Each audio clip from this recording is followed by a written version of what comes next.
Joining me now is Trip Sloan with the Greenery. Welcome, Trip. We're so happy to have you with us today. Thank you very much. So we're talking all things spring, and I've got some questions, right? I want to know, I need some help with my lawn and with my yard and what to do to get things cleared out, cleaned up, and looking beautiful. So let's talk shrubs. When do I prune my shrubs? I don't know what to do, and now I'm fearful to kill the plants. So.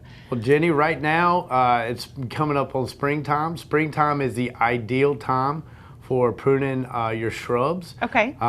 Now, usually a good rule of thumb for that, something I like to look at, is St. Patrick's Day. Okay. That's a good rule of thumb for pruning your shrubs. Now, having said that, you're going to want to kind of stay away from pruning any of your azaleas or anything like that, because you will be pruning off your flowers. Right. And so we definitely do not want to do that.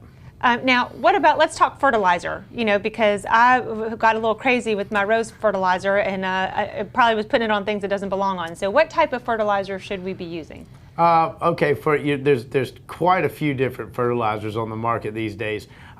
Now, for like your evergreen type shrubs and everything like that along the evergreen side, a general purpose fertilizer will work just fine. Okay. Something like a triple 10, which is an all-purpose fertilizer. You can find it at any of your garden centers or anything like that. That's a great one to use for evergreen type shrubs. Okay. Now, if you're moving into more of your flowering plants, then you're going to want to use a fertilizer with a higher middle number to promote flowers and blooming and everything like that. Okay. And then as for your turf, you want to stay away from, you want to have a 0 middle number, because we do not want flowers forming on your turf. Right, yeah, that's not good.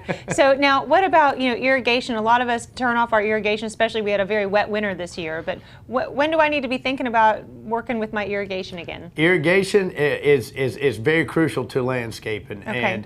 And with the irrigation, again, we're going back to St. Patty's Day. St. Patty's Day stands for a lot of different things. Okay. On top of St. Patrick's Day, landscaping depends a lot on St. Patrick's Day as well. So, but with irrigation, St. Patrick's Day is a good time to start turning on your irrigation and everything like that, and just easing into it. You want to usually start out with about 2 days of watering, starting around St. Patrick's Day and everything, and as we progress into our summer months and everything, start adding a little bit of time on there. You don't want to overwater, because that will have the adverse effect, and that would be detrimental to your landscape. Okay. Now, as for cutting off your irrigation, Halloween is generally a good rule of thumb on going ahead and turning off the landscape, the irrigation for the landscape. Well, that's good. That's helpful for me to remember. And now, before we run out of time, help me understand, if I call the Greenery, if I need help, I want my yard to look good, I need help, I can call the Greenery, right? And tell me some of the services you can provide.